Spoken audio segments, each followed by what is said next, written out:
छठा अध्याय नारद जी के पूर्व चरित्र का शेष भाग।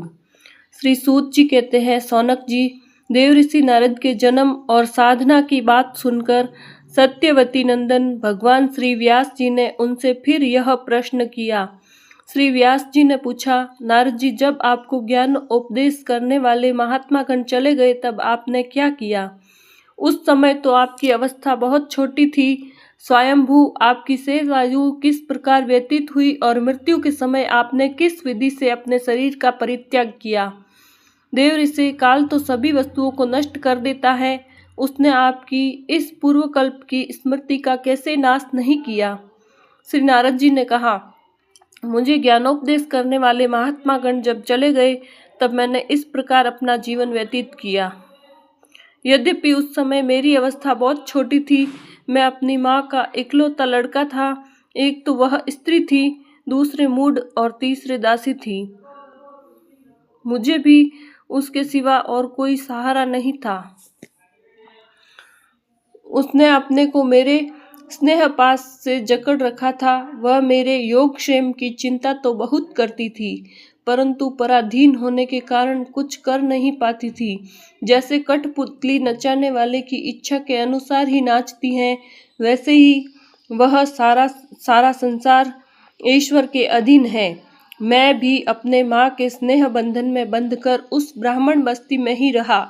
मेरी अवस्था केवल 5 वर्ष की थी। मुझे दिशा देश और काल के संबंध में कुछ भी ज्ञान नहीं था। एक दिन की बात है, मेरी माँ गौ दूधने के लिए रात के समय घर से बाहर निकली।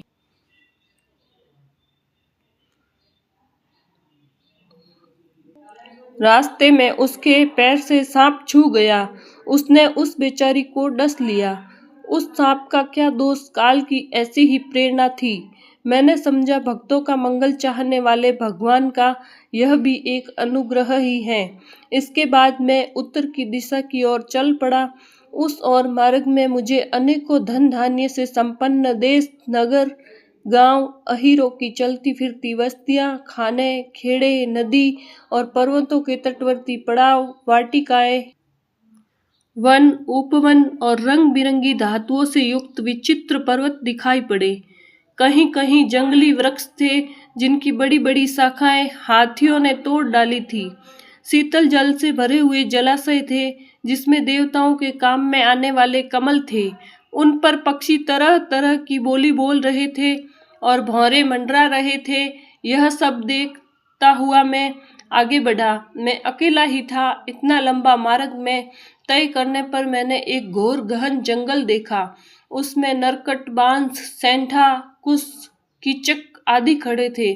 उसकी लंबाई चौड़ाई भी बहुत थी और वह सांप, उल्लू, सियार आदि भयंकर जीवों का घर हो रहा था। देखने में बड़ा भयावना लगता था। चलते चलते मेरा शरीर और इंद्रियां शिथिल हो गई। मुझे बड़े जोर की प्यास लगी। भूखा तो था ही। वहां एक नदी मिली। उसके कुंड में मैंने स्नान, जलपान और आचमन किया। इससे मेरी थकावट मिट गई। उस विजन वन में एक पीपल के नीचे आसन लगाकर मैं बैठ गया।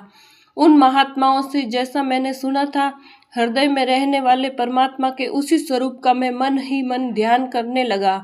भक्ति भाव से वशीकृत चित्त द्वारा भगवान के चरण कमलों का ध्यान करते ही भगवत प्राप्ति की उत्कट लालसा से मेरे नेत्रों में आंसू छलछला आए और हृदय में धीरे धीरे भगवान प्रकट हो गए। व्यास जी, उस समय प्रेम भाव के अत्यंत उद्रेक से मेरा रोम रोम पुलकित हो उठा। हृदय अत्यंत शांत और शीतल हो गया।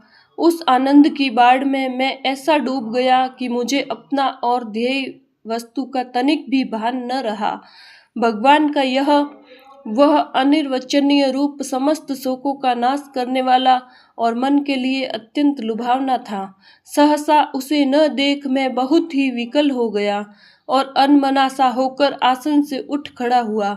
मैंने उस स्वरूप का दर्शन फिर करना चाहा, किंतु मन को हृदय में समाहित करके बार बार दर्शन की चेष्टा करने पर भी मैं उसे नहीं देख सका। मैं अतृप्त के समान आतुर हो उठा। इस प्रकार निर्जन वन में मुझे प्रयत्न करते देख स्वयं भगवान ने, जो वाणी के विषय नहीं है, बड़ी गंभीर और मधुर वाणी से मेरे शोक को शांत करते हुए से कहा, खेद है कि इस जन्म में तुम मेरा दर्शन नहीं कर सकोगे। जिनकी वासनाएं पूर्णतया शांत नहीं हो गई, उन अधकचरे योगियों को मेरा दर्शन अत्यंत दुर्लभ है। निष्पाप बालक, तुम्हारे हृदय में मुझे प्राप्त करने की लालसा जागृत करने के लिए ही मैंने एक बार तुम्हें अपने रूप की झलक दिखाई है। मुझे प्राप्त करने की आकांक्षा से युक्त साधक धीरे धीरे हृदय की संपूर्ण वासनाओं का भली भांति त्याग कर देता है। अल्पकालीन संत सेवा से ही तुम्हारी चित्तवृत्ति में मुझ में स्थिर हो गई है।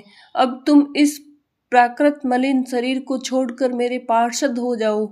मुझे प्राप्त करने का तुम्हारा यह दृढ़ निश्चय कभी किसी प्रकार नहीं टूटेगा। समस्त सृष्टि का प्रलय हो जाने पर भी मेरी कृपा से तुम्हें मेरी स्मृति बनी रहेगी। आकाश के समान अव्यक्त सर्वशक्तिमान महान परमात्मा इतना कहकर चुप हो रहे। उनकी इस कृपा का अनुभव करके मैंने उन श्रेष्ठों से भी श्रेष्ठतम भगवान को सिर झुकाकर प्रणाम किया। तभी से मैं लज्जा संकोच छोड़कर भगवान के अत्यंत रहस्यमय और मंगलमय मधुर नामों और लीलाओं का कीर्तन और स्मरण करने लगा। स्पृहा और मद मत्सर मेरे हृदय से पहले ही निवृत्त हो चुके थे। अब मैं आनंद से काल की प्रतीक्षा करता हुआ पृथ्वी पर विचरने लगा। व्यास जी, इस प्रकार भगवान की कृपा से मेरा हृदय शुद्ध हो गया, आसक्ति मिट गई और मैं श्री कृष्ण परायण हो गया। कुछ समय बाद जैसे एक बिजली कौंध जाती है, वैसे ही अपने समय पर मेरी मृत्यु आ गई। मुझे शुद्ध भागवत पार्षद शरीर प्राप्त होने का अवसर आने पर प्रारब्ध कर्म समाप्त हो जाने के कारण 5 भौतिक शरीर नष्ट हो गया।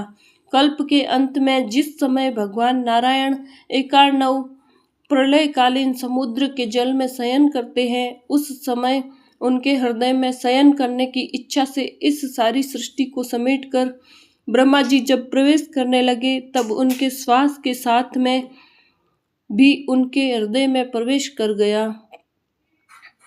1 सहस्त्र चतुर्युगी बीत जाने पर जब ब्रह्मा जगे और उन्होंने सृष्टि करने की इच्छा की, तब उनकी इंद्रियों से मरीचि आदि ऋषियों के साथ मैं भी प्रकट हो गया। तभी से मैं भगवान की कृपा से वैकुंठ आदि में और तीनों लोकों में बाहर और भीतर बिना रोक टोक विचरण करता हूँ। मेरे जीवन का व्रत भगवत जन अखंड रूप से चलता रहता है।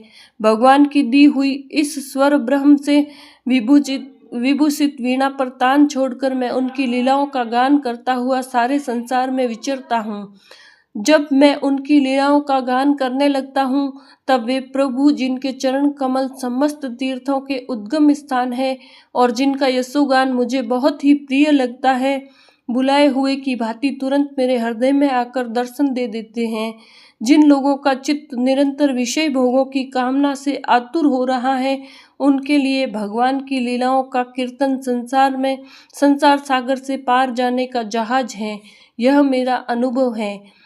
काम और लोभ की चोट से बार बार घायल हुआ हृदय श्री कृष्ण सेवा से जैसी प्रत्यक्ष शांति का अनुभव करता है, यम नियम आदि योग मार्गों से वैसी शांति नहीं मिल सकती।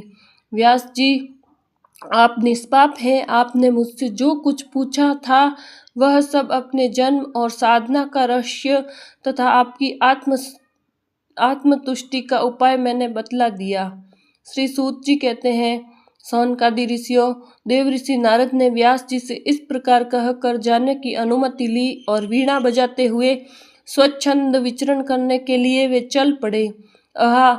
ये देव ऋषि नारद धन्य है, क्योंकि ये सारंगपाणी भगवान की कीर्ति को अपनी वीणा पर गा गा कर स्वयं तो आनंद मग्न होते ही है, साथ साथ इस त्रिताप तप्त जगत को भी आनंदित करते रहते हैं।